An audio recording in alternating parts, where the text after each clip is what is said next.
ज़ैनब जेकॾहिं किरण खे पंहिंजी सहेली ॾे वञिणो हो त तूं गॾु वञी सां न, अकेलो हुनखे छो छॾी?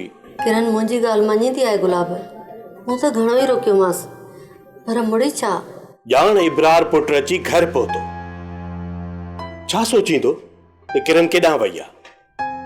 इन छोकिरीअ त असांखे वेल में विझी छॾियो आहे। बाबा तव्हां परेशान न थियो, किरण अची वेंदी।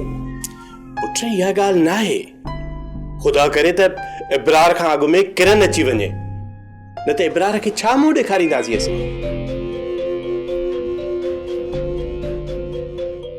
छा ॻाल्हि आहे चाचा, परेशान पिया नज़र अचो?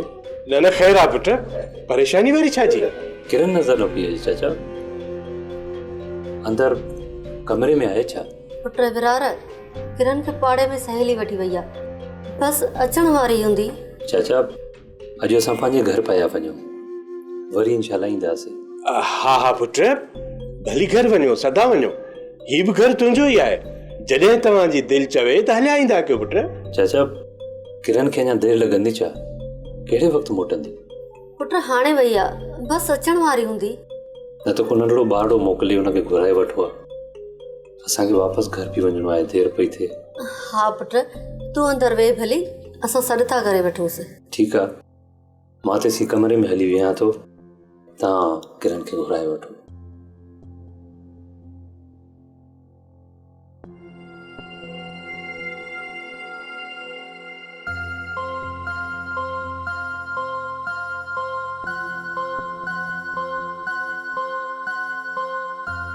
ज़ैनब, को ज़हर जो ज़रो हुजे त मूंखे आणे ॾे त मां त खावां। हिन छोकिरीअ त असांजो कंधु ई झुकाए छॾियो आहे। हाणे मां छा कयां? अबरार पुट खे कहिड़ो जवाबु ॾियां? छा चवांसि त किथे आहे?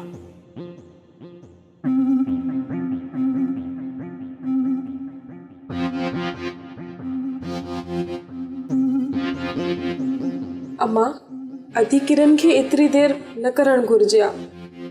हाणे इब्रार खे असां कहिड़ो जवाबु ॾींदासीं? किरण धीअ, किरण त असांखे मरण जहिड़ो करे छॾियो आहे। इब्रार छा सोचींदो हूंदो त किरण काॾे हली वई? किरण मुंहिंजो फोन छो नथी अटेंड करे? छा किरण? न न, किरण जो कंहिं गैर मर्द सां तालुक़ु नथो थी सघे। पोइ फोन छो नथी खणे? ऐं एतिरी देरि ताईं आहे किथे? चाचा ऐं चाची त चई छॾियो त पाड़े में वई आहे, पर हुननि खे कहिड़ी ख़बर त किरण काथे आहे? हू त पाण बि परेशान पिया लॻनि। किरण मूंसां एॾी वॾी वेसागाती नथी करे सघे, ईअं कोन कंदी। ज़ैनब, सॼो ॾींहुं गुज़री वियो आहे, राति थियण वारी आहे, अञा ताईं किरण कान पहुती आहे, अतो न पतो। छा कयूं? ड्रामा सीरियल सिलसिला मोहब्बतुनि जा तमाम एपिसोड्स ॾिसो हाणे HD क्वालिटीअ में। विज़िट करियो असांजो YouTube channel Sindh TV HD drama. Subscribe कयो असांजो official YouTube channel Sindh TV HD drama ऐं वधीक अपडेट लाइ बेल आइकन खे क्लिक करियो।